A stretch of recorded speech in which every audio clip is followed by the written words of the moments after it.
Hallelujah. Praise the Lord. Malibonge igama lenkosi. Ngizobingelela ubaba egameni likaJesu. Ubuholi bala endlini egameni lenkosi uJesu. Amen. Ngibingelele Sunday School teenagers, intombi insizwa, ogogo, omama, omkhulu, uNkulunkulu wayengcwele, umnikazi wale ndawo. Amen. Hallelujah. Siyambonga uNkulunkulu ukuthi muhle namhlanje. Hallelujah. uSenguNkulunkulu namanje. Hallelujah. Hallelujah. God is with us. Hallelujah. God is with us. God is I can't hear you. God is with us. God is with us. God is great. All the time. God is great. All the time. God is with us. God is with us. Magic God is when I'm full all the time. Magic God is with us when we all the time. God is with us all the time. God is with us all the time. God is with us all the time. God is with us all the time. God is great all the time. God is great all the time. God is great.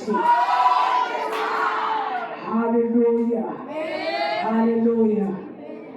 Ukuba khona kwethu kuze banamhlanje kusho ukuthi yena okanye nathi egameni likaJesu. Amen. Ngifuna sibheke lapha eBhayibhelini incwadi kaPeter wokuqala. Incwadi kaPeter wokuqala. So uma bazalwane ukukholwa sizokukha kancane. Ukukholwa sizokukha kancane. Angeke size sikubone ukusebenza. Hallelujah. Uma nje sizokuthatha kancane ukukholwa lento yokukholwa. Angeke size sikubone ukukholwa kusebenza. Amen. Ngibingelele namathwalazi egameni likaJesu. Sanibonani wemathwalazi. Ngiyajabula ukunibona abafana bami enyakeni omusha ka-2026. Hallelujah. Ngiyabingelela nani. Ngikhona lento ekuthiwa ngokukhethekile. Nami ngithi bathwalazi ngokukhethekile. Sanibonani. Awuzona we-Ayanda. Wena hale ragpetela. No bhuti wakho ngeke ngibona.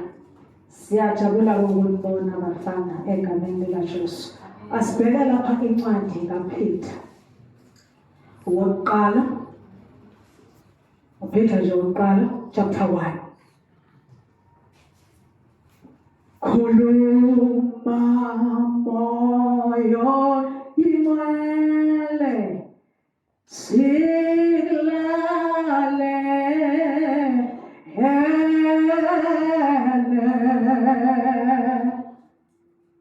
khuluma moyo ingcwele silale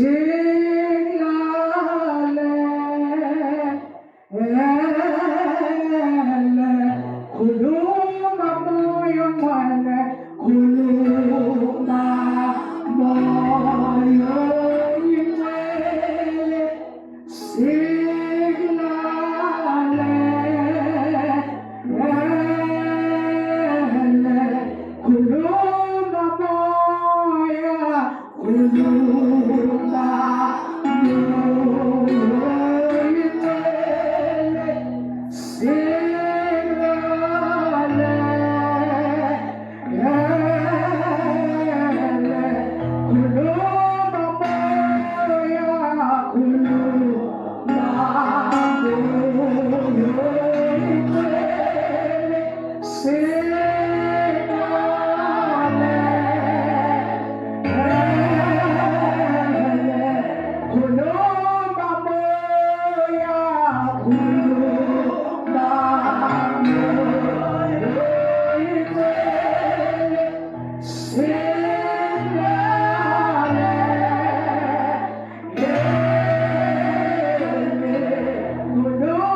Jesus. Thank you, Lord. Thank you, Master Jesus. Thank you, Master Lord. Thank you, Master Jesus. Give him praise. Give him praise. With your hands. Nilaso Jesu tu. Nilaso Jesu tu. Shaitana zako tu. Shepard sawa kulumene sawa sawa Jehovah. Shepard sawa sawa Shepard sawa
Verse 1.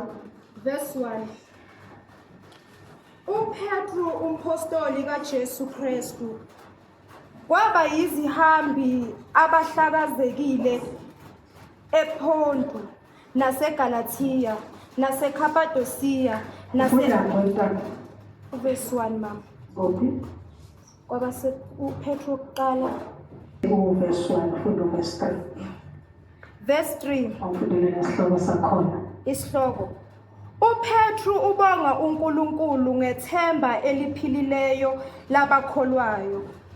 Verse 3. Makabongwe uNkulunkulu weNkosi yethu Jesu Kristu, owabuye wasizala kabusha ngokwesihawu sakhe esikhulu ukuba sibe nethemba eliphilileyo ngokuvuka kukaJesu Kristu kwabafileyo.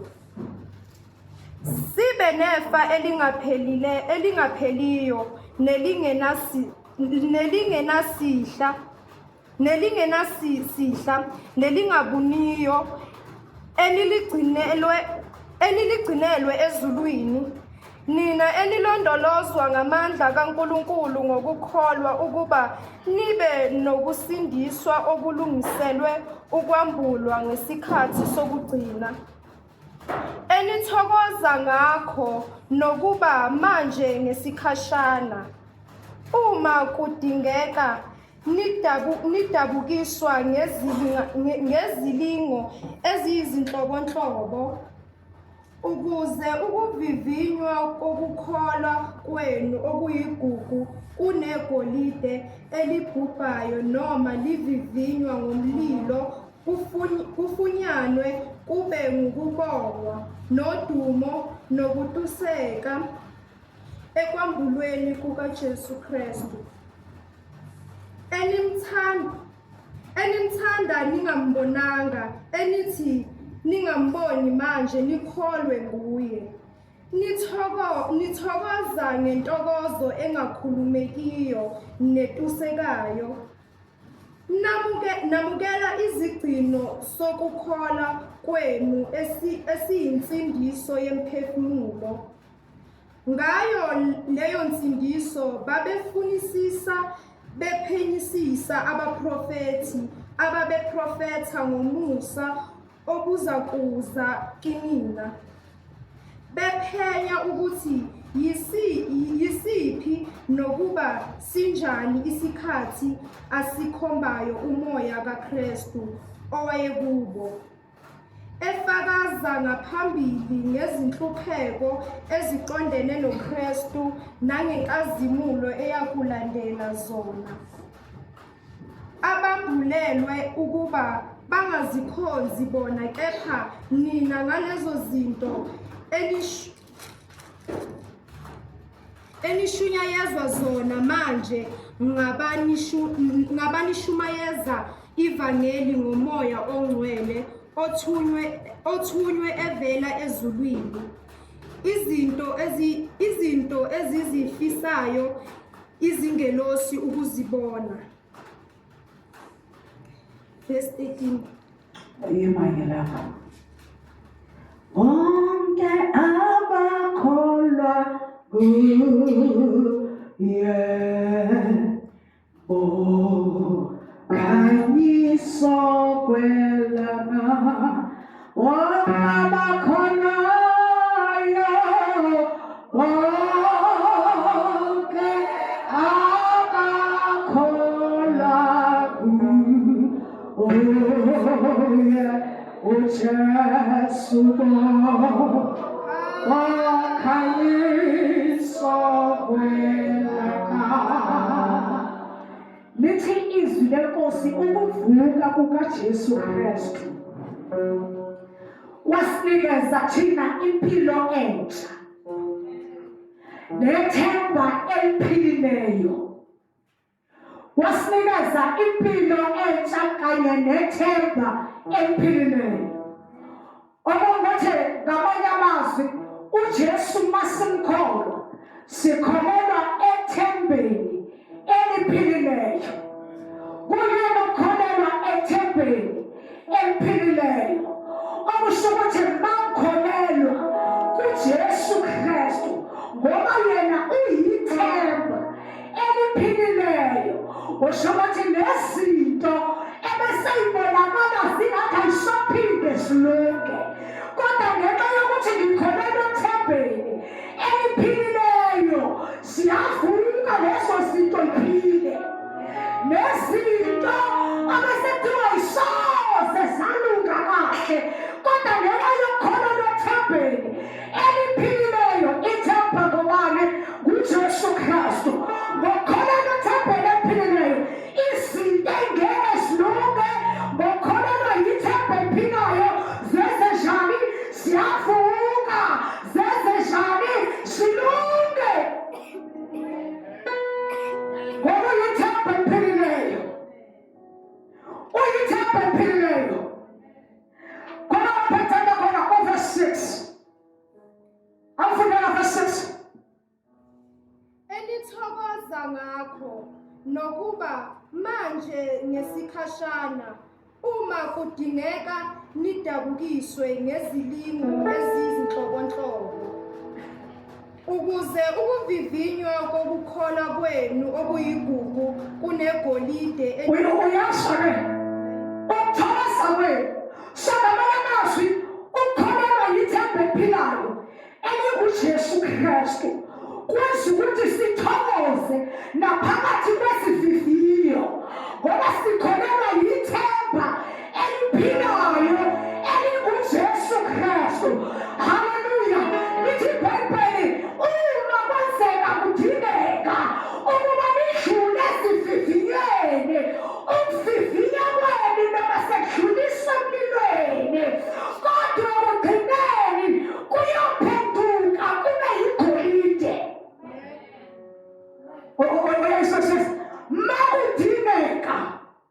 Makudingeka nidlule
ukukholwa kwenu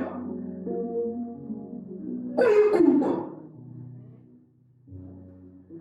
Ukholwa lwami onyuka nalo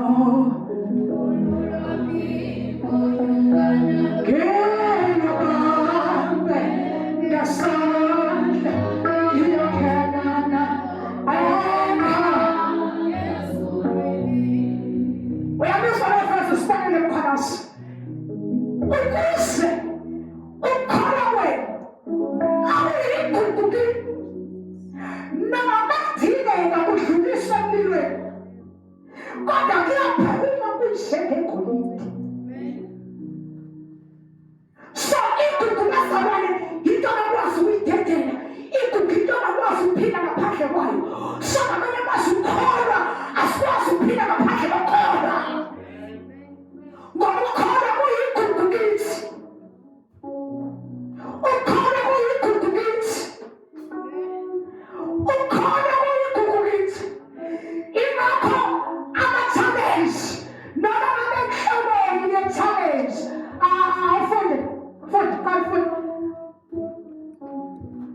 verse 6 elithokoza ngakho nokuba manje ngesikhashana uma kudingeka nidabukiswe ngezilingo eziyizinhlobonhlobo. Noma kwenzeka nidatshuliswe, which means nizushuku ngezilingo ezahlukahlukene, ngezilingo ezinhlobonhlobo. So leyo into ayisho ukuthi nahle ukholwa kwakho. Bayabasikethele ngosathane. Ayisho ukuthi nahle ukholwa noma sewudlula ezilingweni ezinhlobonhlobo. Ayisho ukuthi yekela ukholwa, ngoba ukholwa sibonile kuyigugu lakho. Kuyigugu lakho. Ukholwa kuyisidingo empilweni yakho. Awukwazi ukuphila ngaphandle kokholwa. Kuyigugu. Ngilubambe ngesandla ngiyokhelana ukholo lwami onyuka nalo, ukholo lwami onyuka ngilubambe ngesandla ngiyokhelana ukholo lwami onyuka nalo, ukholo lwami onyuka nalo.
Verse 7.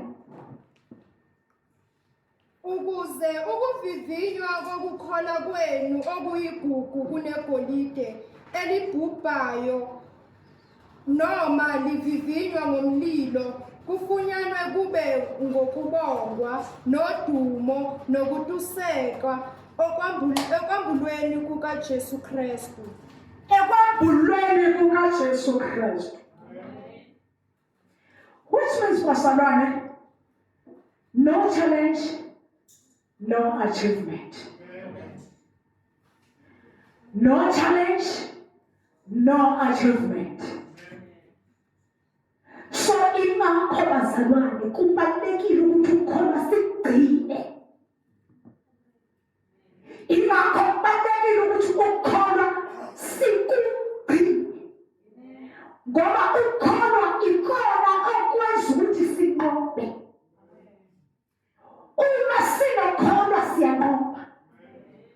Kubalulekile bazalwane ukholwa sikugcine ngoba ukholwa ikona okusuwanisa ngaphesheya. Uyazi bazalwane ukuthi kunobungozi mangabe umzalwane ezosindiswa kodwa engakholwa. Ingakho bazalwane noma ngabe usindisiwe kodwa mawungakholwa mase kuqhamuka ama-challenge yawa. Khona ngizwa. Ngithi mina ingakho noma ngabe kuthiwa usindiswe kangakanani, noma ngabe kuthiwa ubashwa ngephuma, ubashwa ngeblanket, emanzi uyashisa ensindiswe, wahlukene nezono, uyaziwa nakwifemeni ukuthi usindisiwe. Nansi kodwa ingozi wensindiswa. Nayi ingozi wensindiswa. Ungasindiswa iminyaka neminyaka kodwa ukusindiswa kwakho uma kungenakho ukukholwa uzolimala kabuhlungu. Ngoba umzalwane ozosindiswa engenakholwa ulimala kabuhlungu.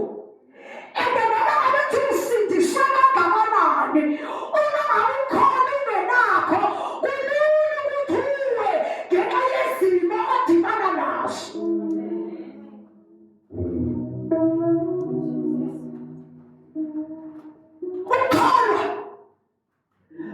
Ukholwa kukwazi ukuphaphame ne-challenge, kukwazi ukuphaphame nesimo esikuficile sazokhetha.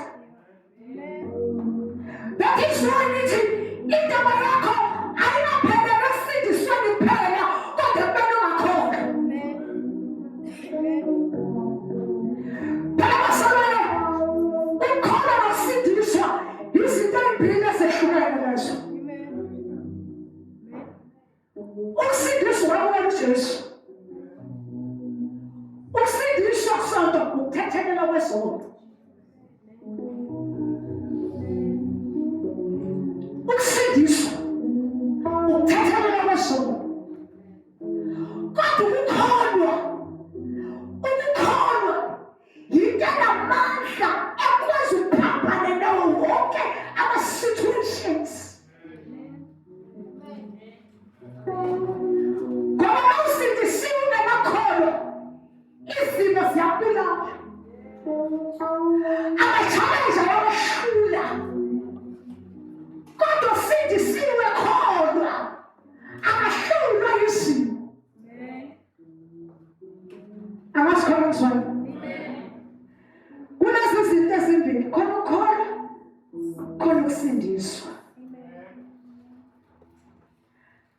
That is why ungabona umuntu ongasindisiwe, ubona izinto zakhe zihamba kahle engasindisiwe. Kodwa ebene ezedlini kaNkulunkulu, ebese khona nje okushiwo yizwi ukuthi mawunikele uzobusiseka. Akholwe lento ukuthi mawunikele uzobusiseka. And akholwe anikele engasindisiwe kodwa unikeliswa ukuthi uyakholwa. And yena bese yaphumelela, uphumeleliswa yini? Uphumeleliswa ikholwa. Ebese nosindisiwe ahlale enhluphekweni yanguna phakade kodwa sindisiwe ephila ubungcwele. Uyazi yini? Uphila ubungcwele kodwa akakholwa.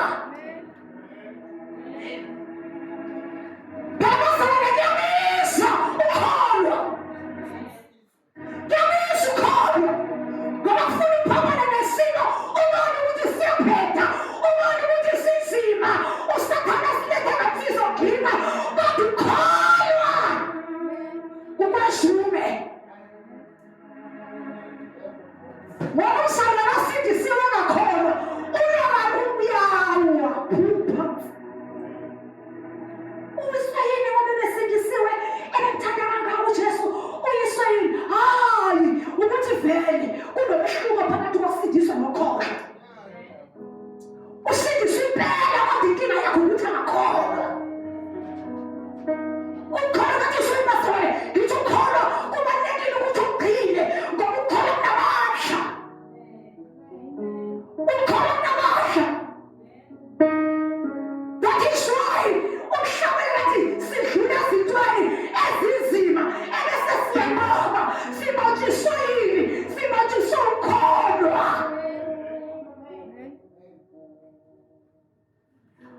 ungitsheli mina ngabazalwane abasindisiwe abangakholwa. Omunye uzodideka ukuthi awuma utheni manje. Kanti usindisa nokholwa ngento yodwa. Cha.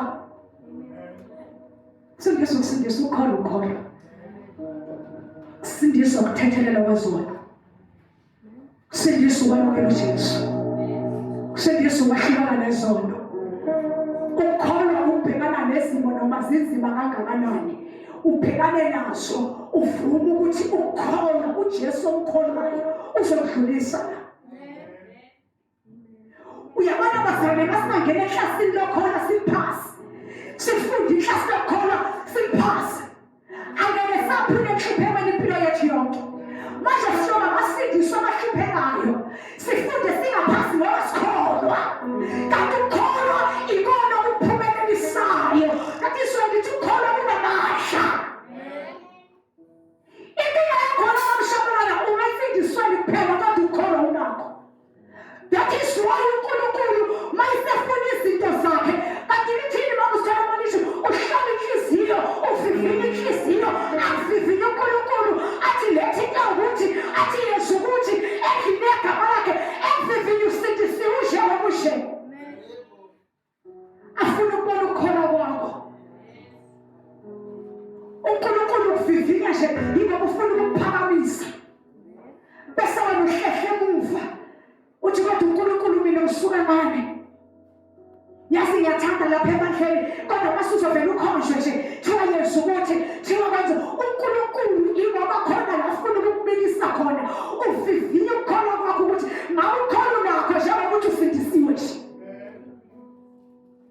Wawuzalwane uyahlupheka umzalwane osindisiwe ngakholwa.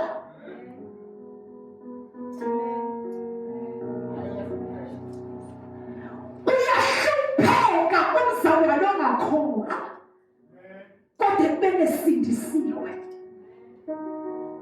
Shobazalwane ukusindiswa nokholwa asingakuhlukanisi. Akuhambe ndawonye. Ukuze sikwazi ukuba nenqubekela phambili nasempilweni. Sesisindisiwe siyadinga ukholwa. Ngokukholwa kunamandla. Phela verse 7. Ukuze ukuvivinywa kokukholwa kwenu okuyigugu kunegolide elibhubhayo noma livivinywa ngomlilo kufunyanwe kube ngukubongwa noma livivinywa ngomlilo kufunyanwa kuwubonga nodumo kuNkulunkulu. So ukukholwa bazalwane mangithi ukwenza uphambane nayo yonke inhlobo ye-challenge njengoba izilisho lithi bangabe lilinga li-challengewa ngezilingo ezinhlobonhlobo. Ukukholwa kukwenza uphambane nalezo zilingo. Ukholwa kunamandla kuthi noma ngabe kuje kodwa ngeke kuhlale kuje. Ukholwa kuyaphilisa isimo esikwenza ukuthi ungajabuli. Bakhona abantu abazalwa lapha endlini. Ukukholwa kuyasehlula isimo esikwenza ukuthi ungajabuli. Ngoba ukholwa yikho ukuthi noma lesimo singaba nje kodwa ekugcineni singashintsha sibe yilento mina engiyifunayo. Ukholwa lokho. That is why ngithi bazalwane ake siyeke lento yethu yokusindiswa singakholwa. Yikho abanye bethu baze bagcina bangakhoni ukulasta endlini kaNkulunkulu ngoba bakholwa basindiswe kuphela. Abakholwa behlele ekuthethelelweni kwezono kuphela kodwa bakholwa.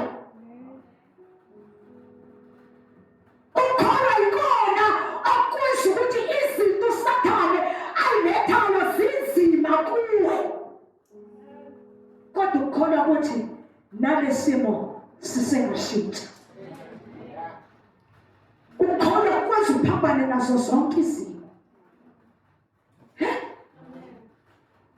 Awufundi.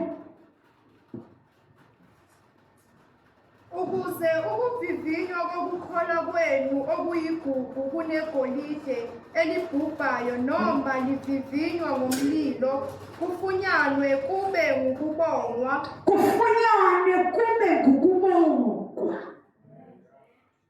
so ngamanye amazwi uNkulunkulu kuyamjabulisa ukubona wena ungahluleki yize udlula kuma-challenge. Uyayizwa lento engiyishoyo? Kuyamjabulisa uNkulunkulu. Kufunyana kuwudumo kuNkulunkulu, kufunyana kuwubonga kuNkulunkulu ngokuthi wena ama-challenge awahlulanga. Ukwazile ukudlula kuwo, ukwazile ukuwabamba. So uNkulunkulu kuba ludumo ukubona umzalwane engahluleki. Bazalwane sohlezi sizehluleke masizobambelela emfundisweni kuphela kodwa singakholwa. Asiyekele ukuba emfundisweni yodwa kodwa singami ekholweni. Yima ekholweni ukuze izinto zenzeke. Zenzekaliswa yini ukholo nakho? Funda noZipho. Verse 7. Their purpose is to prove that your faith is genuine. Even gold can be destroyed. It is tested by fire, and so your faith, which is more precious than gold, but also be tested, so that it may endure, and then you will receive praise and glory and honor on the day Jesus Christ is revealed.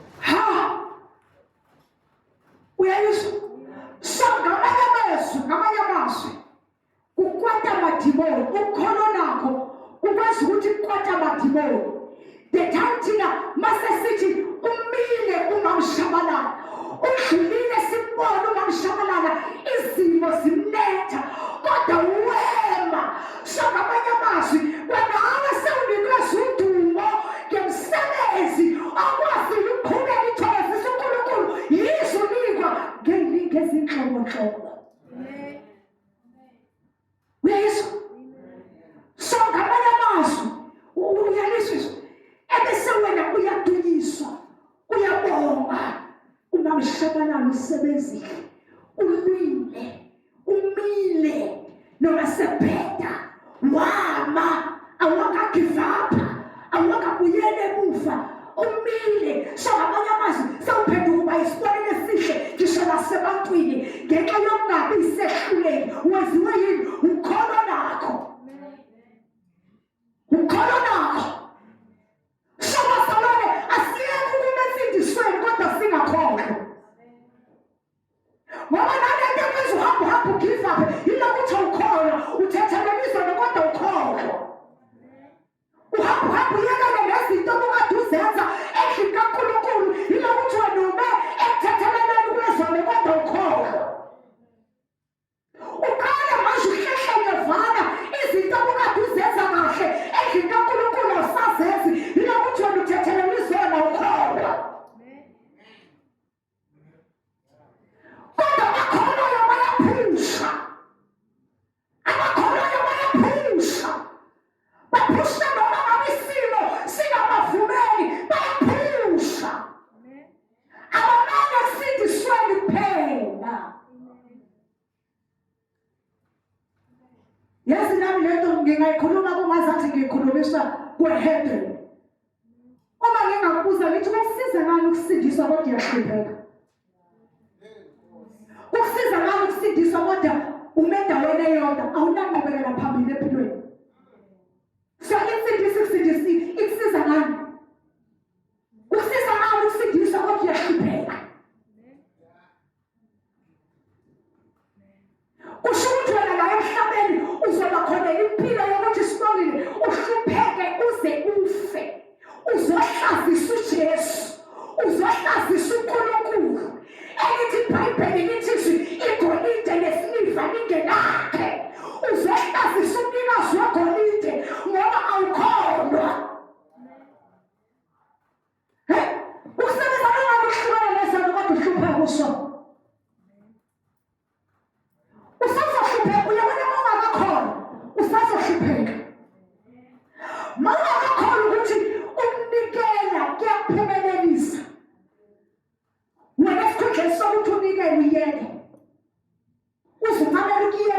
ungangeni ngoba awunawo umnikelo.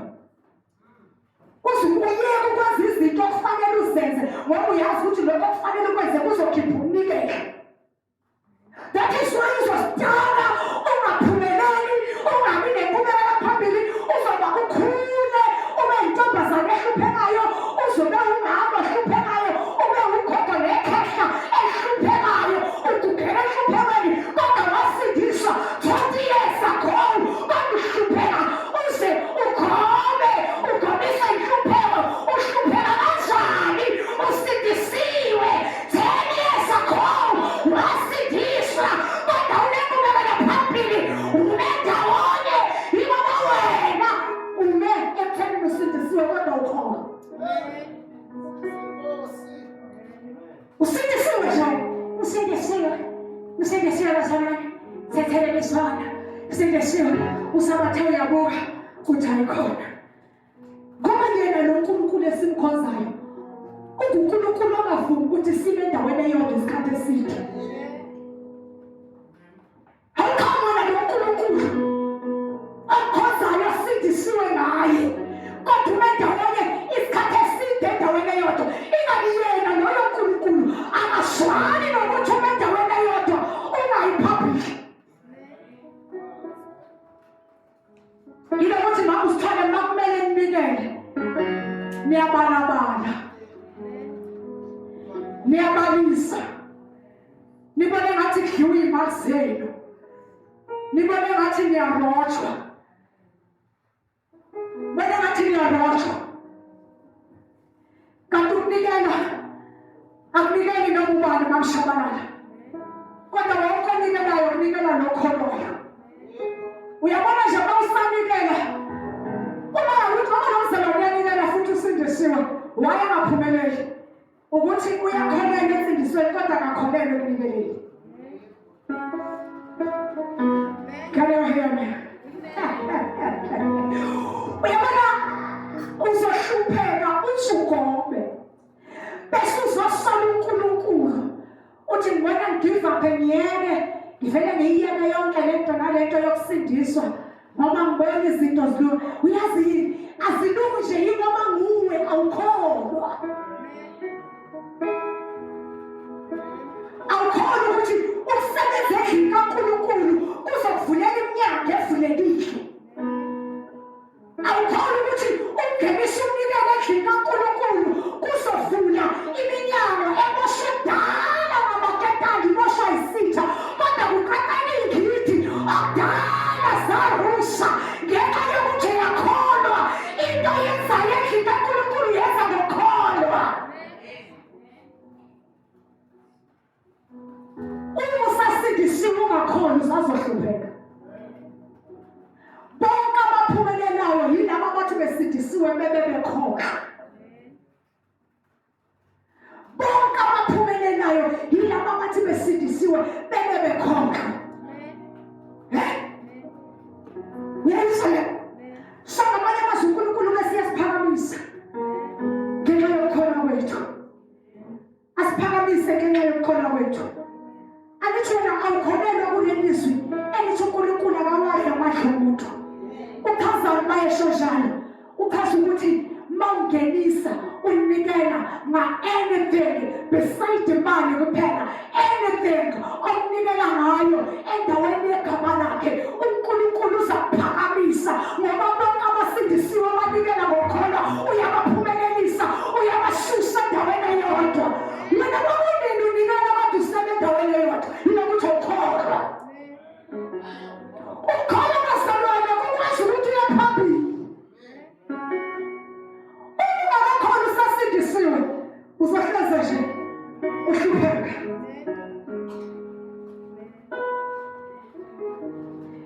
Ingakho ukukholwa singakususi ey'nhliziyweni zethu noma sesilingwa.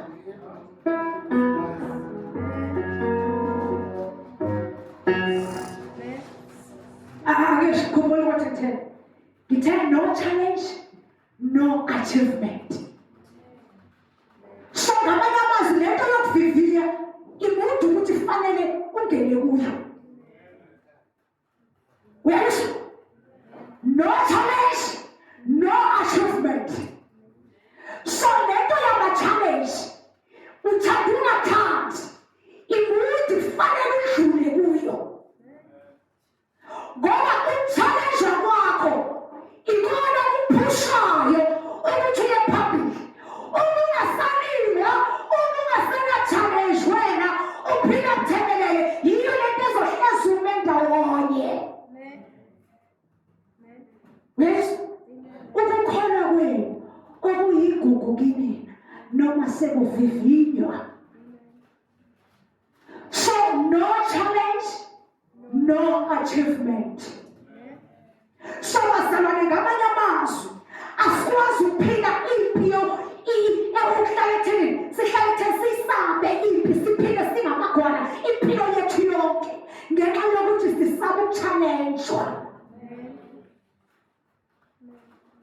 So awukwazi ukuphila uyigwala usaba impi impilo yakho yonke. Bonke abanqobayo abadlula empini, awukwazi ukunqoba ungangenanga empini. Ilona fanele bazalwane esishumayelayo.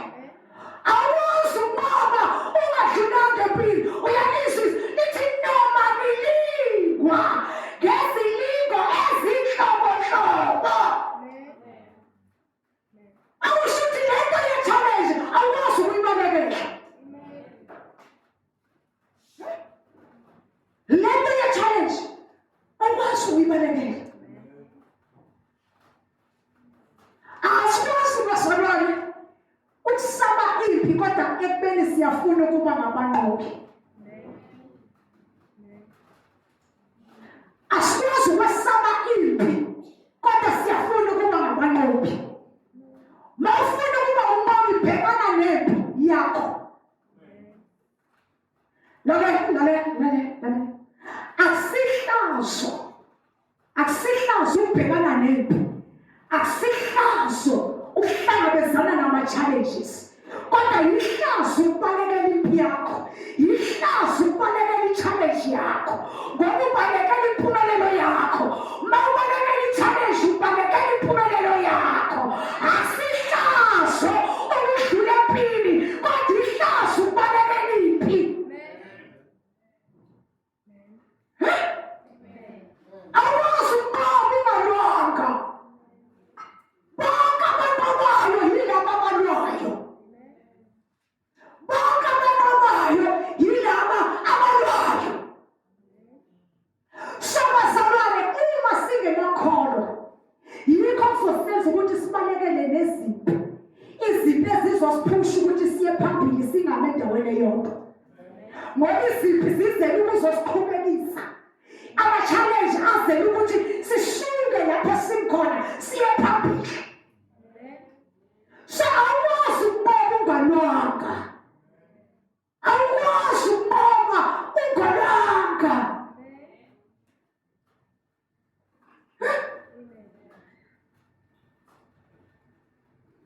That is why uhlabelela athi siyahamba ngokukholwa.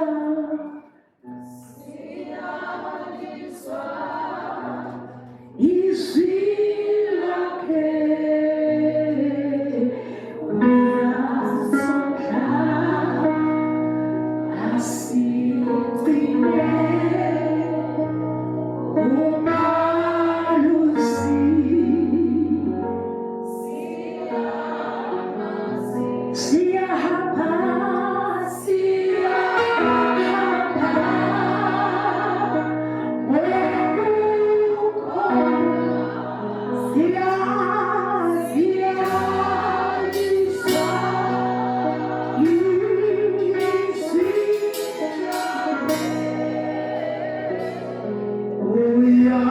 uyasondla asigcine umalusi. Siyahamba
akasilekeleli. So that is why ngithi ungagijimi ngemfundisi ushiya ukholwa ngemuva. Sindiswa kodwa ukholwa. Ukuze impumelelo yakho ibonakale. So uma ungakholwa ukuthi izinto zenzayo endaweni kaNkulunkulu zizoba umphumela ehle egcineni, ujike ugive up, uretire. Hayi bazalwane, mawuretire ukunikela awenzeli thina. Thina ngeke sihlupheka, awuhlangananga nathi sihlupheka. Amen. So uzoretire wena ukunikela, ngoba ukunikela kuyisibusiso, kuletha isibusiso kuwe. When you retire emnikelweni, yilo ukuthi awukholwa. Bonke abakholwayo abaretire ngoba batshala ngokholwa, ababuki ifu. Kodwa abakholwayo benza ngokholwa, batshale ngokholwa. Noma ifu likangesandla ivuna enkulu iyeza. Abakholwayo abaliswa ifu, abalida bafu, kodwa izinto bazenza ngokholwa, izinto zingathembisi. Ngoba babanga emfundisweni phela, baba emfundisweni nasekholweni. Bayakholwa ukuthi noma ngabonakala kwincaba kwamanje, kodwa I believe lo engimkholelayo le ncaba izoyishintsha ibe nkulu. Noma ifu lingangesandla ivula enkulu iyeka. Noma ifu lingangesandla ivula enkulu iyeza. Iyeza, iyeza, iyeza, ivula enkulu iyeza. Iyeza, iyeza, iyeza, ivula enkulu iyeza. Noma ifu lingangesandla ivula enkulu iyeza. Noma ifu lingangesandla ivula enkulu iyeza. Iyeza, iyeza, iyeza, ivula enkulu iyeza. Iyeza, iyeza, iyeza, ivula enkulu iyeza. Abakholwayo, abakholwayo, uyabasho njengoba siya kwi-fasting Monday kusasa. Sasa siyeqala i-fasting and prayer 21 days. Idinga ukuthi engene abakholwayo. Uyabona kusenezinto engabazayo, angeke zikusebenzele le-fasting. Kodwa abakholwayo izobasebenzela. Idinga ukuthi ukholwe. Abakholwayo izobasebenzela. Ukungangeni kwi-fasting and prayer ungakholwa. Ngoba uma ufasta ungakholwa ngeke uyibone iy'thelo ze-fasting. Iy'thelo ze-fasting uyibona ngokholwa. Ukuthi hayi bengenile ezile ukudla ekholwa. So i-fasting uma ungakholwa nayo ayihambi kahle. So sisaya kwi-fasting, you need to have a meeting with yourself. Hlale phansi. And then write down your plans. After that, submit your plans to God. because yakhohlwa. Write down your plans. Bese nawo ma-plan wasubmitha kuNkulunkulu. Because wena awukholwa imfundo yakho, awukholwa umsebenzi wakho, ukholwa ukuthi yonke into yenzeka nguThixo. Awukholwa ukuthi izinto oyidingayo zizozenzakalela ngenxa yokuthi ufunde kakhulu wena no grade 12, kodwa ukholwa ukuthi zizokwenzeka ngoThixo. So that is why ngithi you need ukuthi uhlale phansi kwisidingo kuwe, ukuthi uhlale phansi uphale zonke izinto, uphale wonke ama-plans wakho. Sisazongena kwi-meeting kwi-fasting and prayer, and then submit your plans to God.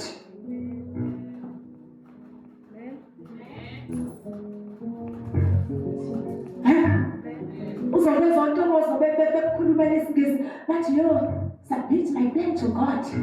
Yo, I don't have a plan. I don't have a plan. You can't say you don't have a plan. If you don't have a plan, we should also achieve the plan.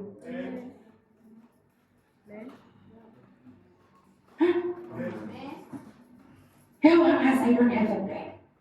My plans,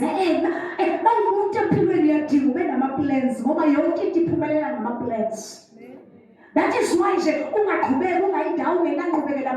when every year I want to plan. So submit your plans to God.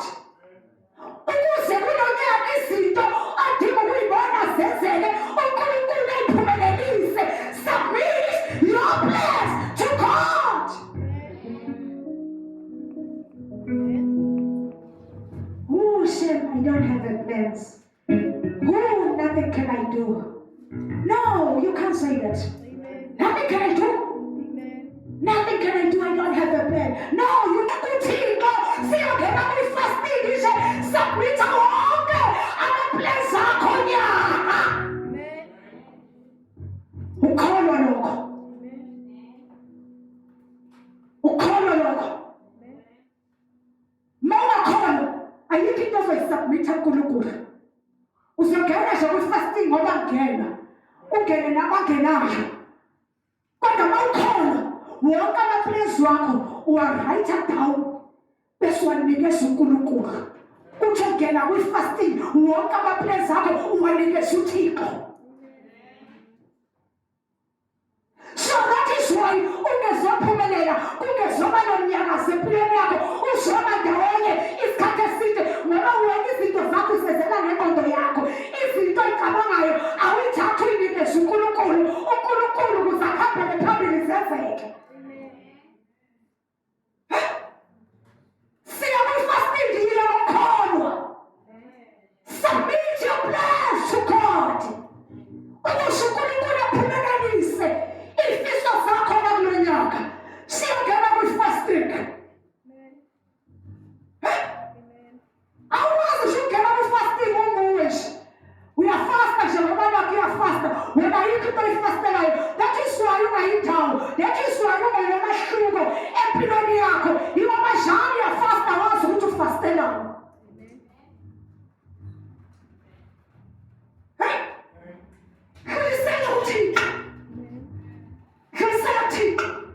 Ukuze aphumelelise ama-plans akho enyakeni. Uyazi ngithini ngikhuluma nawe?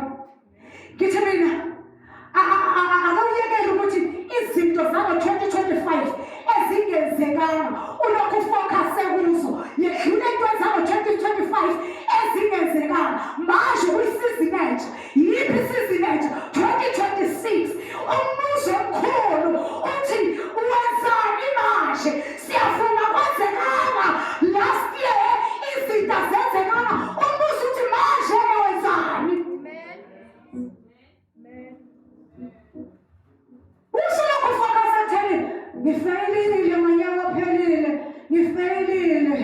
Ngitshelile abangenzeka. Zonke izinto oyifunayo ngonyaka ophelile azenzakalanga.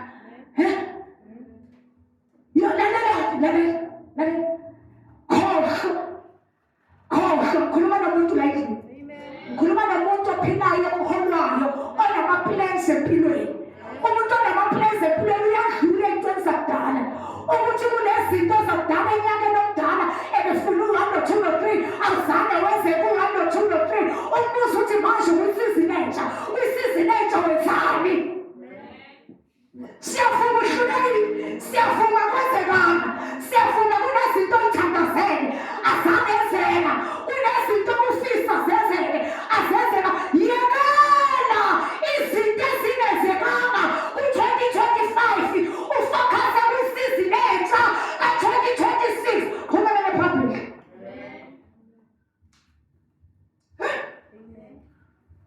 Uyazi le ukholwa. Uyabona uma ungakholwa uzolokhu ubambelele enyakeni ophelile ukuthi uyawathandaza kwangenzeka ukuthi ubambezelele laphaya enyakeni ka-2025 kuye kwaba nezinto eziyisifisa enhliziyweni yakho azange ahamba ngendlela ofuna ngayo. Lalela ukholwa ukuthi azihambanga ngendlela efuna ngayo noma zihambile. Ukholwa kwisizini entsha ukuthi yenza kangcono. So asikwazi nasiphombabhelela kuyizolo lethu nezinto zezolo lethu ezehlulekile zangenzeka. Khuluma ngokholo.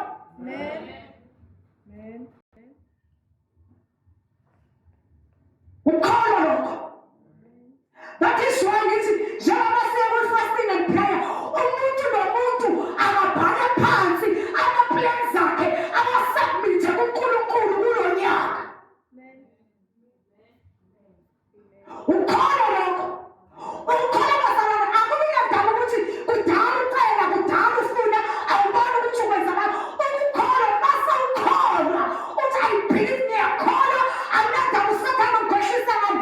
Le nto engiyidingayo uNkulunkulu uzoyenza. Thatha ama-plans wakho wasubmithe kuNkulunkulu. Ayikho le nto yokuzenzela ngokwakho. Uyangakubuza nje ukuthi yiphi into esiye yaba iphumelelo yenzeka kahle njengoba kudala iminyaka edlulile esiphuma kuyo uzenzela izinto ngokwakho ungasubmitha ama-plans akho kuThixo. Ibandla lomkhulekweni kwi-21 days fasting and prayer. When imapha ama-plans ozowasubmitha enkosini kune-fasting and prayer yangonyaka.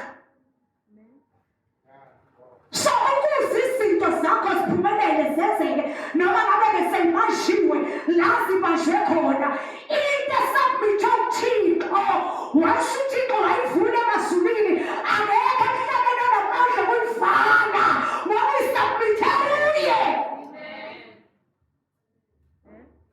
Ukholo lokho. So that is why nithi uma sizongena kwi-fasting singakholwa silokhu sibambezele emuva ukuthi ziningi izinto obuyifuna zenzekanga. Ngithi mina khohlwa izinto ezingenzekanga ku-2025 manje sikwisizini entsha wenzani manje? Okay, siyavuma uhlulekile ngonyaka ophelile manje wenzani?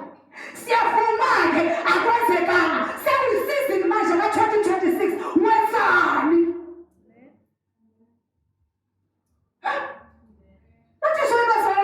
Asiyeke ukusaba izimpi ngoba masesaba izimpi nama-challenge angeke siphumelele.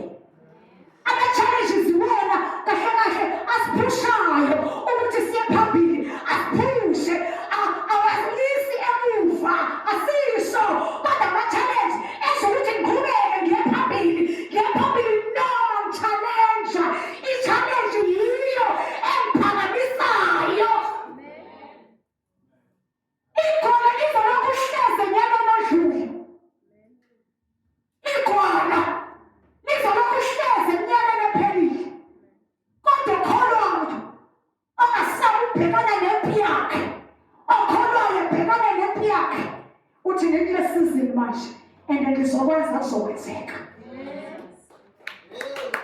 Ngikule sizini manje ngizokwenza kuzokwenzeka. Yini izinto ezingenzekanga last year ngoba sizokubambezela uhlezi ume endaweni eyodwa ungayiphambili.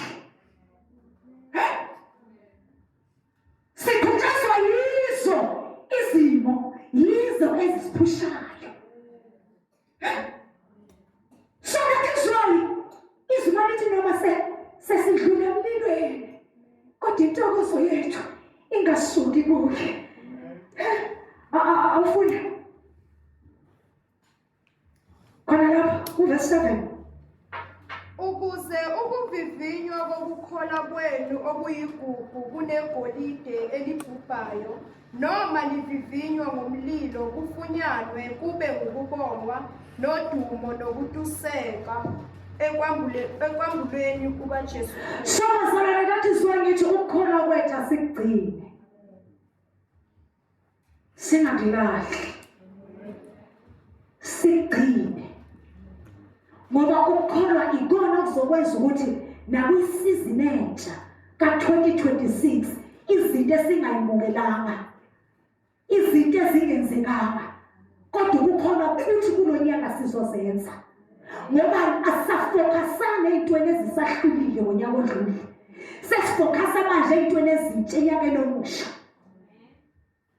Ukholwa lokho, ukholwa lokho. Funda noze uvule lapha uncwadi khona la uPaul khona la ngifuna khona Philip 3 kwaba se Philip 3 verse 13.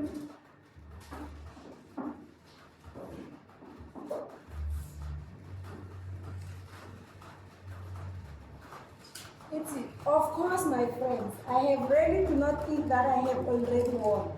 The one thing I do, however, is to forget what is behind me and do my best to reach what is ahead. Where is? What have I swung? Are you ready? Of course, my friends, I really do not think that I have already won it. The one thing I do, however, is to forget what is behind me and do my best to reach what is ahead. Yes. Ukuthi uPaul ngikhohlwa okusemuva kodwa ngizelulela kokungaphambili. Uthi ngikhohlwa okusemuva ngiyakhohlwa yikho konke okusemuva. Ebese kuthi-ke manje bese ngilela ukwenza kangcono manje. Ngikhohlwa okusemuva ukuthi enyakeni ophelile ngibeyisehluleki. Ngikhohlwa ukuthi last year ngihlulekile. Kodwa manje sekuyisizini ka-2026 ngilona ukwenza kangcono. Ukuze uphumelele. So empilweni bazalwane, ukuze siphumelele asikwazi ukugive up. So into yenza ukuthi siphumelele yindlela esiphusha ngayo. Indlela esiphusha ngayo, indlela esisebenza ngayo kanzima, yilo esenza ukuthi siphumelele. And ngiyasiza njengoba nisho izwi asho Paul athi ngikhohlwa okusemuva kodwa bese ngilela ukwenza kangcono la sengikhona manje. So ngamanye amazwi ukuze ngikwazi ukuphumelela kusho ukuthi fanele indoda yami ingafokasi ey'ntweni engingayitholanga enyakeni ophelile. Manje ngifuna ukuyithola, ngifokasa kwisizini yamanje ebese ngenza kangcono. Ngenza kangcono.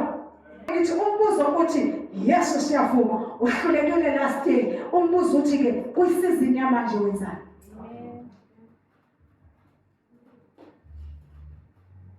Masakhuluma bazalwane ngokubaluleka kokusubmitha ama-plans wethu kuNkulunkulu. Yile lento ezosifundisa ukuthi sikwazi ukwenza. Bazalwane sikwazi ukugive up, siyeke nje kalula kanjalo nje. Siyekele nje kalula kanjalo nje. Ukholwa usenza singagive up. Ungaba abanye abadlali bebhola. Ungabona abadlali bebhola. Come on, libalana. Ungaba abanye abadlali bebhola abadlala ibhola. Kudlala iKaizer Chiefs. Kudlala iPirates. Laphaya bangena egaming. Mabengena egroundini. Kusho ukuthi ngamanye amazwi siyaqhudelana. Uzaba khona owinayo, khona ozodliwa. If either siyaphumelela kanye kanye. Ukubona abadlali bebhola mabedlala ibhola uthola ukuthi nansi iKaizer Chiefs iyeza namagoli. iyeza namagoli isathi pirate isathi bhabhabha lingene kalamatha phakathi lingene loqala iphinde futhi ipirate khona lapho egamini khona lapho egroundini seyishayile iKaizer Chiefs kodwa ipirate ayiyekele uqhubeka idlale ngenxa yokuthi sekungenile i-1 kwiKaizer Chiefs iyaqhubeka ipirate ilokhu idlala nje lokhu bayiphasa ibhola bephasana ibhola iqhamuka iChiefs ivimbe ipirate nayo iphasana kubo ngobani banalokholwa kokuthi sizodlala la and sizowina.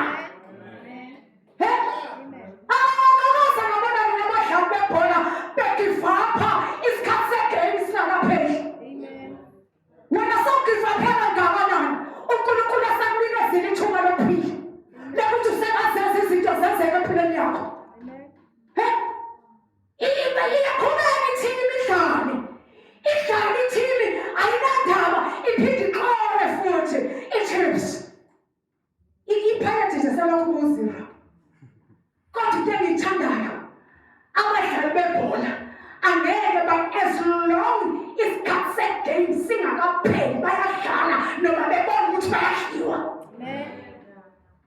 Masingakapheli isikhathi segame balokhu bedlalile iphinde futhi iKaizer Chiefs ikore iPirate selokhu nje imkhona lapho kodwa iqhubeke idlale noma ngabe sekusele 6 minutes basana 0 iPirate ina 3 goals iKaizer Chiefs ina 3 goals bona basana 0 sekusele how many minutes usale 6 minutes ababashayeli shanoto but lokho abenzi ukuthi bayekele ukuphuma egamini noma kusele 6 minutes bayaqhubeka badlale baqhubeke badlale zihambe zifike laphaya kuma-free kick ifike lapha kuma-free kick umama likhuluma ngake ibhola iyakazini hayi bengilibuka strong ibhola ngiliyeke manje nje kwasiza ukuthi vele ngiyiyekele ibhola yazi manele mashada ngayeka ukusapota wavele kwasenzakalela nje ngathi ngangazi ngoba ngapha basapota iPirates mina ngingeyibhofana mina bafana bokuthula nokhona bafana bokuthula nokhona basapota strong ngisayintombazane ngisenje simo nje ngithethelele isona cha ibhola bengilibuka futhi ngilisapota nje ngilithanda bengilibuka nje hayi ukuthi bengilibuka just nje enjoy ngibuke nje ingqondo ithi ukuthi uphapha hayi sisono buka ibhola hey amsiphela mina nonhlaka yonke into isono ngeke sisono yonke into isono nonhlaka yonke into isono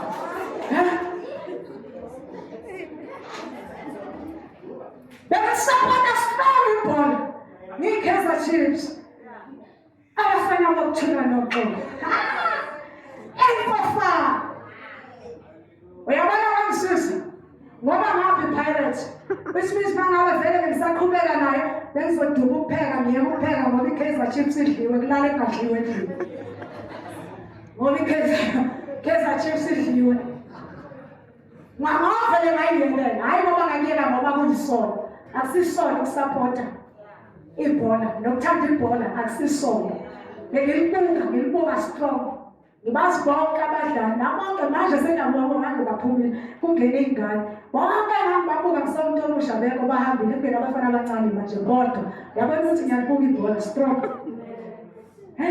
so uhambe ufike sponsor ufike ama-free kick uyabona kufika ama-free kick basana 0 njalo and laba bana 3 goals bana 0 uyini bahamba baze bafika ama-free kick mhlawumbe laphaya ngenhlahla ku-free kick lingene kalamatha phakathi lingene igoli sebetholile igoli sebena-1 ukuba bayekile igeni ngamapheli kwayona lelo goli le-free kick ngabe batholile yini cha babekezela nje bephaselayo lokhu beshaya bebekezela abadlali bebhola abayeke ukudlala igame ingakapheli noma ngabe sekusele 1 minute bebona ukuthi yazi lasiyadliwa but babona lokhu begijimile nje bephasa ibhola begijimile bephasa ibhola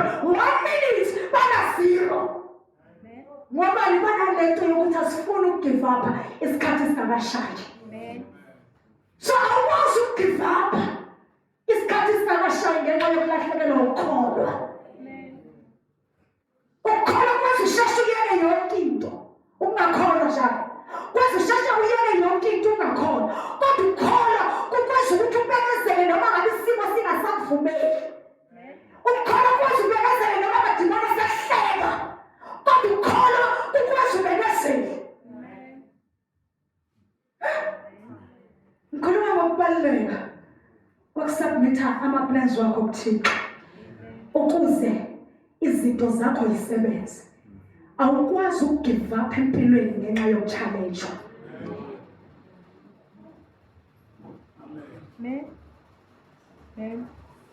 Uyazi njengoba usuku unyaka manje makuphela unyaka kunabazalwane abazofakaza bebonga uNkulunkulu izinto abenzele zona. Bemela bese futhi phinde kube nabazalwane bona bangazi ukuthi bazothini ngoba babonanga lutho. Uyazi izokwenziwa yini leyo nto? Izokwenziwa yindlela wena owenza ngayo. Uyabona bangashintsha indlela owenza ngayo, lezi zinto ofuna zenzeke zizokwenzeka. Awushintsha indlela owenza ngayo. Shintsha indlela owenza ngayo. Bafuna ukubona uNkulunkulu shintsha indlela oyisebenzisayo. Bafuna ukubona uNkulunkulu ephumelelisa izinto zakho, eshintsha izinto, akushintsha indlela oyisebenzisayo. Bazobonga abanye. Sisubmithile ama-plans wethu kuThixo. Kwenzeka kwaba ukuthi khona la abanye bangazi ukuthi bazobonga bathini. Kodwa nabo bebengenile kwi-fasting. Nabo basindisiwe. Uyazi yini buhle nishoya indlela yokwenza. Uma ningakashintshi indlela enenza ngayo uKristu, yiyo lento ezokwenza ukuthi ningabi nabufakazi. Abanye bebonga bebukela izinto nina ningazi ukuthi ithini, nisashawa indlela enenza ngayo bakufuna intweni zikaThixo. Shintsha indlela owenza ngayo. Shintsha indlela owenza ngayo. Ukuzubona umangaliso kaNkulunkulu, shintsha indlela owenza ngayo. Shintsha indlela owenza ngayo. Ukuyikhandla abazalwane ikona okwenza ukuthi uphumelele. Ukuyikhandla. But ukuyikhandla kwakho nokusebenza kwakho kanzima akusho ukuthi khohle uNkulunkulu. Vele ukuze uphumelele zimisele. Ngoba kuphumelela abasebenza kanzima abayikhandlayo abangagive up. But kulokhu ikhandla kwakho akusho ukuthi khohle uNkulunkulu. Kulokusebenza kwakho akusho ukuthi khohle uNkulunkulu. Yonke into kaNkulunkulu phambili. Siyavuma usebenza kanzima, siyavuma uyadonsa kanzima. But yebo kufanelekile kodwa ukwazi ukukhohlwa uNkulunkulu. Ukwazi ukukhohlwa uNkulunkulu. That is why it mawufuna ukubonga uNkulunkulu sekuphela unyaka kanye nabanye uNkulunkulu ephendulile imithandazo kuma-plans wakho abasubmithile kwi-prayer emthandazweni we-fasting. Wena nawe ukwazi ukushintsha indlela owenza ngayo. Shintsha indlela owenza ngayo ukuze uNkulunkulu azibonakalise. Ayat akwazi ukuthi njengoba usuka grade 12 wena usatholakala endlini kaNkulunkulu ngoba usuka grade 12. Into ebalulekile akusi-education, uNkulunkulu obaluleke ku-education yakho. Hayi ukuthi kubaluleke i-education kuwe, kubaluleke uNkulunkulu phezu kwe-education yakho. So akwazi ngoba sofunda ugrade 12 usatholakala endlini kaNkulunkulu, awusatholakala ey'ntweni zikaNkulunkulu ngoba nakho sofunda ugrade 12. Kusho ukuthi awukholwa ngoso wena. Kazi ukuthi le nto awukholwa. Utatazela kangakanje utatazeliswa ugrade 12 ungatholakala sendaweni kaNkulunkulu ugrade 12 awukholwa. Khola uNkulunkulu phezu kwe-education yakho. Ungakholwa i-education, khola uNkulunkulu phezu kwayo.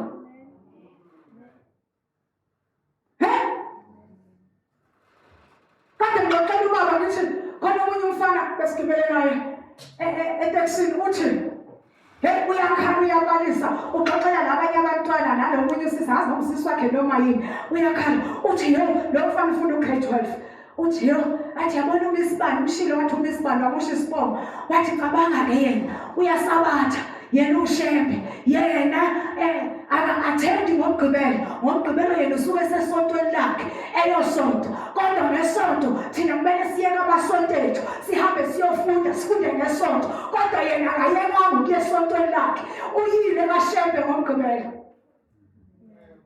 uyakhona uyakhompleyina lo mfana just imagine lo mfana akasindiswanga usonto nje kula masonto nje umthetho kodwa nje ukhalela ukuya esontweni nesonto ukhalela ukuthi umisi wakho uyamarobha umisi wabo yena uyakhona ukuya esontweni lakhe akalofu bona kumele balofe emasontweni abo ngesonto bahambe baya-athenda bayaphendula-ke lapho sesibakayoza manje pho uzokwenze njani bathi hayi ngamane ngcono ngijabulisa hayi ngamane ngijabulisa ngakhona mina ungaye esontweni the whole year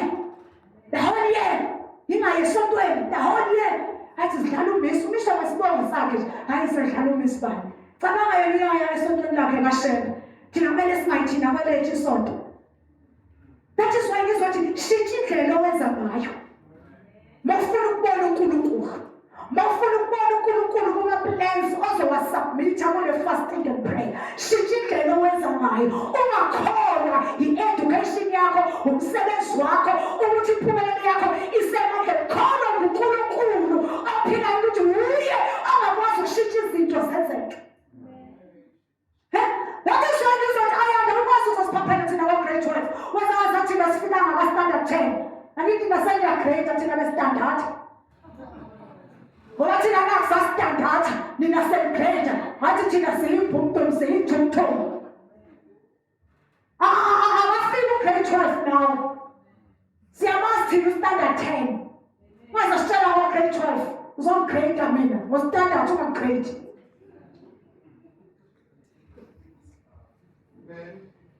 awusakhona uku-athenda awusakhona uwenzana awusakhona wena mosugijimisa i-education hayi uNkulunkulu phambili so uma ngithi thatha amaplans wakho asubmithe kuNkulunkulu ngikhaza ukusho leyo nto ukuthi ayikho into ongayiqala without uNkulunkulu futhi ayikho into engaphumelela ngaphandle kaNkulunkulu ayikho lento yenziwa ukholwa ukholwa kukwenza siphambane nezimo ukholwa siyakholelwa kuThixo siyakholelwa ukuthi kuyo yonke into kuzo zonke izifiso zethu uyena ozodala indlela soma uthatha uNkulunkulu umshiya ngamuva ucabanga ukuthi izifiso zakho zizophumelela kanjani angeke siziphumelele manje thatha amaplans wakho wanika uNkulunkulu ngekufundisa ukuthi yonke into awukwazi ukuyiqala ngaphandle kaThixo noma ngabe uyazazi ukuthi utalented kuphi but lelo talent without uThixo angeke lize libe yimpumelelo nawe angeke likusebenzele yonke into siqala kuNkulunkulu yonke into siqala kuNkulunkulu shintsha indlela owenza ngayo uyangizwa nomshabalala shintsha indlela kulo nyaka shintsha indlela owenza ngayo ukuze uNkulunkulu akuphumelelise ayikho into angakhona ukuyenza uma ukholwa kodwa mase uzobambelela ensindisweni yabona njengoba usindisiwe nje ungakholwa kangaka nje usazokushishe ungayiphambili ukholwa okuzokusiza ukholwa okuzophumelelisa ukholwa angikhulumi ngokusindiswa ukholwa kholwa uma wena ungakamkholwa uNkulunkulu oseyingcekweni usabona abantu yiyo lento esazokuhluphekisa ngoba awukaboni uNkulunkulu kubo usabona abantu awukakholwa uthethelele kakhulu izolo hey wena uthethelele wena kodwa ukhokha ayeke umuntu othethelele njengawe ungcwele wena ungcwele uholi philiphile ngcwele wena kodwa ngibangazela ukuphila kwakhe impilo engcwele kuhlupheka kangaka manje kusebenzela ngalo ukusindiswa uma endaweni yakho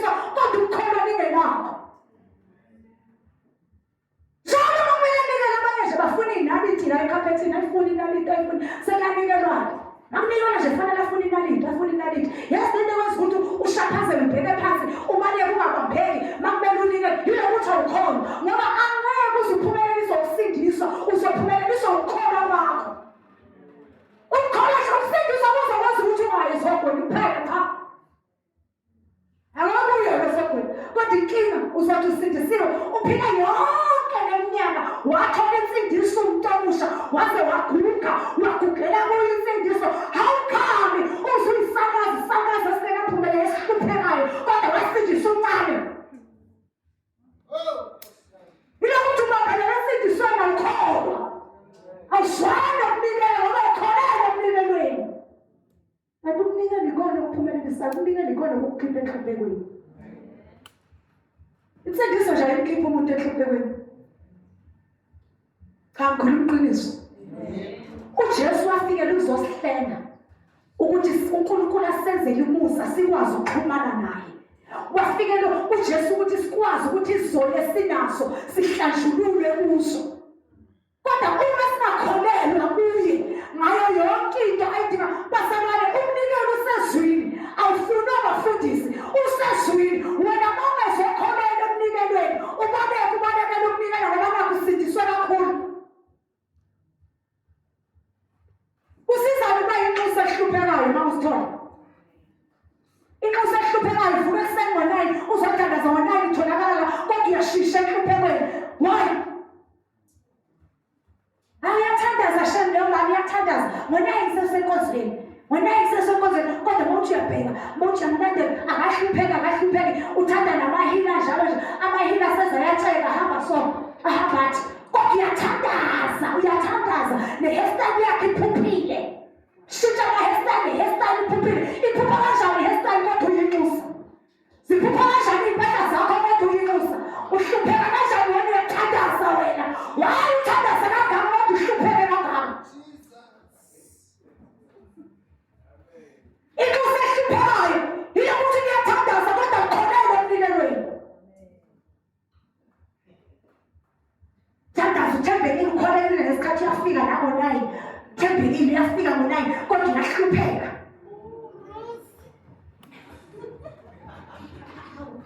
ilokuthi akakhohlwa thandaza kangaka nje kodwa phela ngendlela othandaza ngayo funa neyibusiso zibe kangaka ngendlela othandaza ngayo yabona nje nephumelela kuwe fanele ihambe ngalendlela wena othandaza ngayo inxusa engakholwa lisindiswa impela lithandaza impela kodwa kholwa angizisizibele umzala nosindisiwe kodwa hlupheka uzame ngiyakubonga uNkulunkulu 11 years bazalwane ngisindisiwe ngibe noNkulunkulu uthi umthatha phansi umusa phezulu esiphongweni kubhali ukuthi inhlupheko iphelele kuye kodwa una 11 years esindisiwe uhlupheka kanjani usindisiwe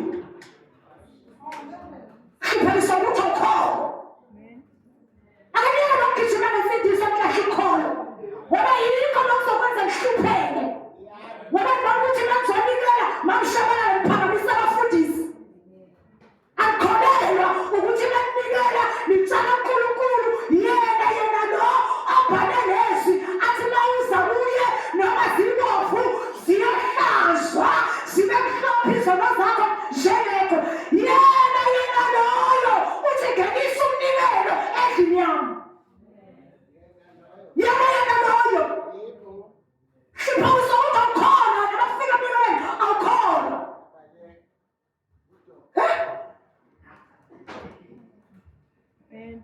Sorry, let's sing to see what 5 years I sing to see what the pillar can back.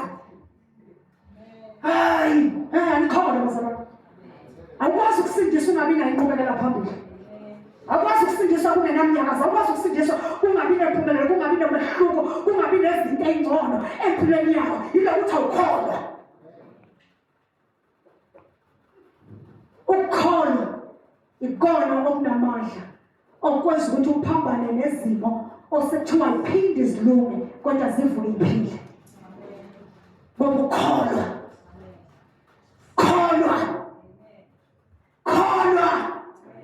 ukukholwa siphakame sime ngenyawo ayikholwa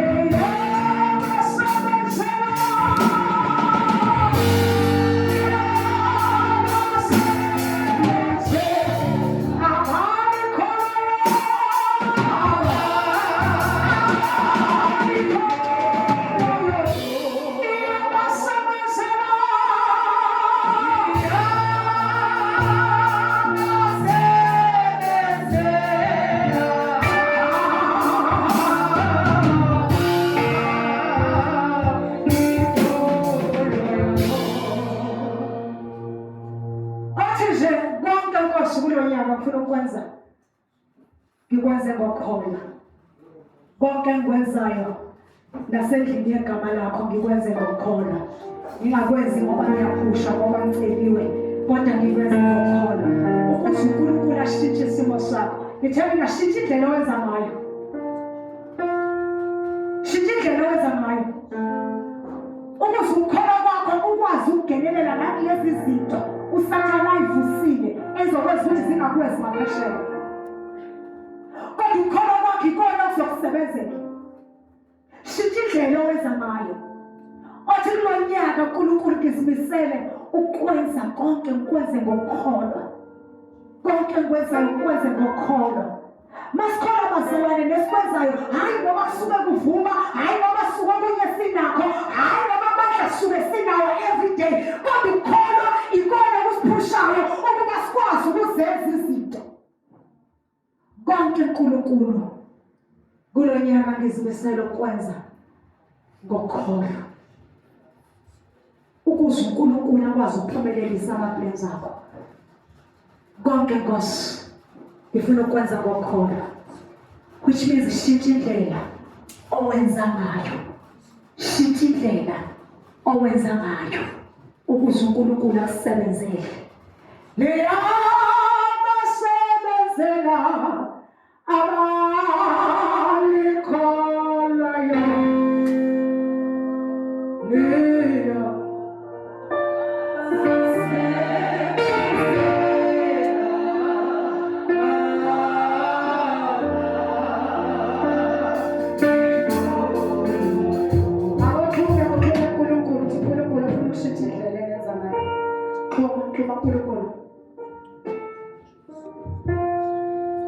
Insindiso bazalwane ukuthethelela kwezono bese siphila ngokholwa. Insindiso akusona isitayela. Sona isitayela insindiso. Thethelela kwezono bese siphila ngokholwa. Ukuze uNkulunkulu akwazi ukushintsha izimo zethu. Yonke into esiyenzayo siyenze isikholwa, senze ngokholwa. Khoma uNkulunkulu. Khoma uNkulunkulu. Khoma uNkulunkulu. Shintsha isimo sami, shintsha umina ukuze ngishintshe indlela engenza ngayo Nkosi ukuze uphumelelise ama-plans akho. Shintsha uNkulunkulu, shintsha umina, shintsha indlela engenza ngayo Nkosi. Lithi iBhayibheli ukuvuka kukaJesu Kristu kwabafileyo wasinikeza impilo entsha. Siyashintsha ukwenza ukuze sibone uNkulunkulu ephumelelisa izinto zethu. Shintsha ukwenza, shintsha ukwenza, shintsha ukwenza, shintsha indlela owenza ngayo ukuze kukusebenzele ukhona. Shintsha khona kuthina. Uyamdinga uNkulunkulu, uyadinga impumelelo, but indlela owenza ngayo iyena ezokubambezela ukuthi ungayiphambili. Shintsha indlela owenza ngayo. Yonke into uyenze ngokholwa kuye. Shintsha indlela owenza ngayo kuze kube lula ukuthi yonke into uyenze ngokholwa noma ngabe yini. Thandaza, thandaza, thandaza, thandaza.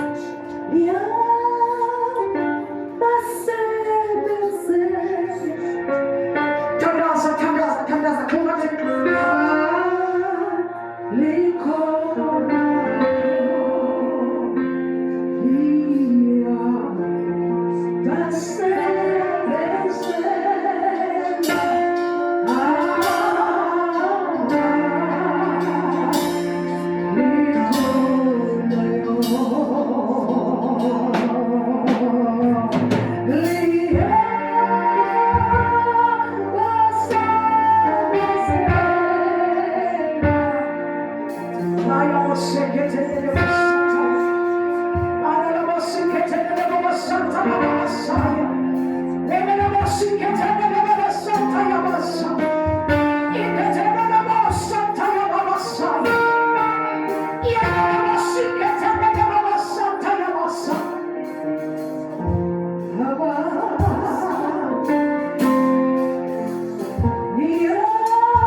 Sibokukhuluma kwakho uNkulunkulu namhlanje wena ubuyisile uhloniphisile awukaze uNkulunkulu ukhulume izidingo zakho siyabonga kwamawethu ogcwele nayo impilo